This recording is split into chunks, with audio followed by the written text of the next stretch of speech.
موت سے پہلے فرشتے آ جاتے ہیں.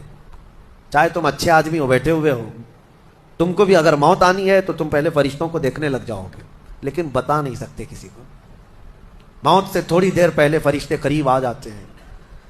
پہلے جماعت فرشتوں کی آتی ہے, پھر ملک الموت آتے ہیں.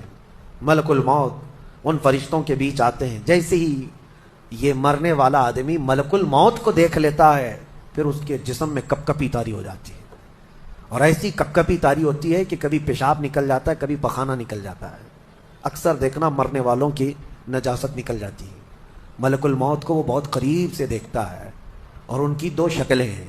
ایک بہت بھیانک شکل ہے, اس کو دیکھنا ہی عذاب ہے, اور ایک بہت خوبصورت شکل ہے, ان کو دیکھنا ہی رحمت ہے.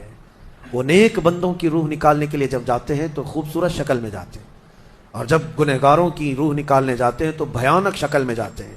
اور ان کو دیکھتے ہی مرنے والے کا جسم پیلا پڑ جاتا ہے, پیشانی اکھڑ جاتی, آنکھیں پھٹی رہ جاتی, اور پھر خرخرا آنے لگ جاتا ہے, یعنی خرخر کی آواز تیز ہو جاتی ہے. وہ بولنا چاہتا ہے اپنے پاس والوں کو, لیکن بول نہیں سکتا, بند ہو جاتا ہے. یہ وہ وقت ہے جب اس کے توبہ کا دروازہ بھی بند ہو جاتا ہے. اب اگر فرشتوں کو دیکھ کر کوئی توبہ بھی کر لیا, ایمان لایا, تو اس کا ایمان قبول نہیں. اس وقت سے پہلے پہلے تک جو بھی ایمان لایا یا توبہ کیا, اس کی توبہ قبول ہے. لیکن موت کا خرخرا آ گیا اور فرشتوں کو دیکھ لیا, اس کے بعد بہت سارے کافر بھی پکاریں گے کہ ہم ایمان لاتے ہیں اللہ پر. نہیں, اب ایمان قبول نہیں ہوگا. موت اتنی آسانی سے نہیں آتی, اس کا پروسیس ہے. فرشتے آتے ہیں, ملک الموت آتے ہیں, پھر اس کے بعد اس کو گھور کر دیکھتے ہیں, پھر اس کو چت لٹا دیا جاتا ہے, یا جس حالت میں بھی ہے وہ گر جاتا ہے. کھڑا ہے تو گرتا ہے, بیٹھا ہے تو گرتا ہے, موت آنے سے پہلے لڑک جاتا ہے. یہ ضروری بھی نہیں ہے کہ آج میں اپنے آپ کو سنبھال کر بیٹھا ہوں. اگر میری موت آنی ہے, اسی کرسی سے گر جاؤں, اسی جگہ سے ہم گر جائیں. اور اس کے بعد ملک الموت روح کھینچنا شروع کرتے ہیں, پیروں کے ناخنوں سے لے کر, ہاتھوں کے ناخنوں سے لے کر, اس کے جسم کے ہر حصے سے لے کر ناک تک کھینچتے ہوئے لاتے ہیں.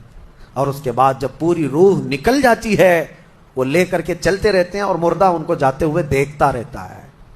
آنکھیں سب سے لاسٹ میں کھلی رہتی. کسی بھی مرنے والے کی آنکھیں بند نہیں رہتی, کھلی رہتی, وہ دیکھتا رہتا ہے. اسی لیے حدیث پاک میں ہے, جب کسی کی روح نکل جائے تو سب سے پہلے تم اس کی آنکھیں بند کر دو. ہمیں بند کرنا ہوتا ہے, اور اس کے بعد منہ بھی کھلا رہ جاتا ہے, منہ اوپن رہ جاتا ہے. فرمایا گیا منہ کو دبا کر بند کر دو. یہ سب نشانیاں ہیں میرے عزیزوں موت کی, سختیوں کی.